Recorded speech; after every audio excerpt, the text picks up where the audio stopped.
as a local authority moderator, I go to lots of different schools in Oxfordshire, and it's incredibly valuable to be able to see the standard of writing across one age group. And it's a quality assurance process for them, but it's actually very valuable for me in terms of being a teacher, being able to see the different standards of writing and how they vary from school to school, despite all apparently being the same standard.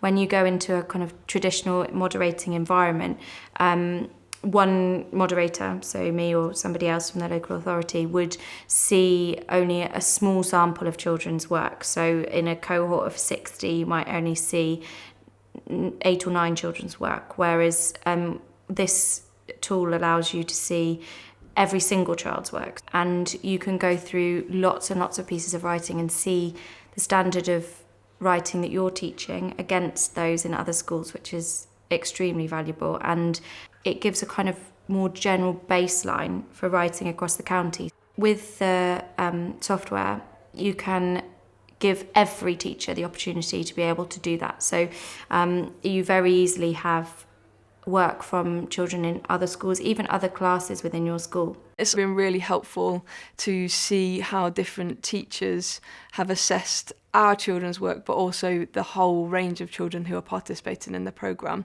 And as a student teacher, I found that really helpful to see where my judgment kind of fits in relation to other professionals. So it's been really good kind of to moderate children's work in that way. And then the programme actually gives an output, and you can see where all of the teachers are ranked and how valid their assessment has been. So when I've been able to look at my judgment and see whether I was way out compared to other professionals or really actually quite close to their judgment. So that's been really helpful as a new teacher, as a trainee. One of the things that's really beneficial about it is that in order to be able to have that kind of breadth of knowledge from teachers all across lots of different schools, bringing them together can be quite difficult. It's also a more pressure for those teachers who I think are seeing their own work held up against other people's work in a kind of group environment, and organising that can be quite difficult. Whereas with this software, a huge amount of teachers are able to see it, and they're able to kind of make their own judgments in their own time about the work that they're seeing. So in that sense, it can be really helpful. So I found the system of making my own assessments really user-friendly. It was much less time-consuming than bringing all of my books to another school, for example, and looking at them one at a time.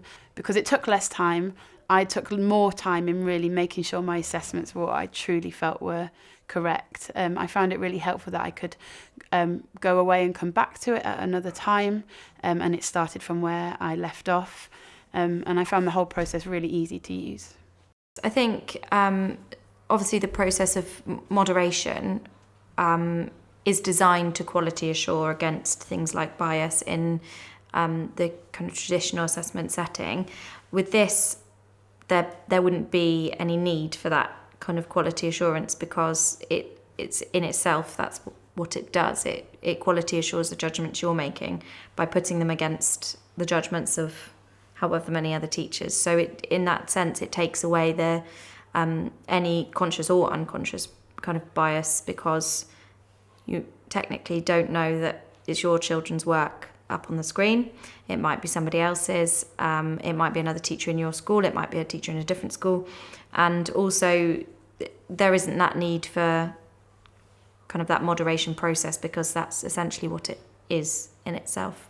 The anonymous nature of the project means that it's much more objective. So when we bring our children's work to moderation, we'll have the whole history of that child, we'll know where they've come from, and so will the other teachers involved in the project. But looking at it cold as such, you get to actually think about what are the features of the writing, and it allows you to think with a much clearer mind, I suppose, about just the writing rather than the whole backstory of the child involved. What I found most interesting is kind of looking at either end of the spectrum. So when children from my class or this school sat kind of towards the top of the top range, what about that piece of work did other people obviously think was better than, say, other pieces of work? And that was really helpful for me, because it really informed then my teaching and the way that I then planned the next scheme of work that we did. My experience as an English lead and our experience as a school of comparative judgment has been really positive. It's allowed us to think really carefully about where our children are, and especially important for me, it's allowed me to think strategically about the coming years and where we go with our English curriculum and also where we go in terms of our assessment as a school.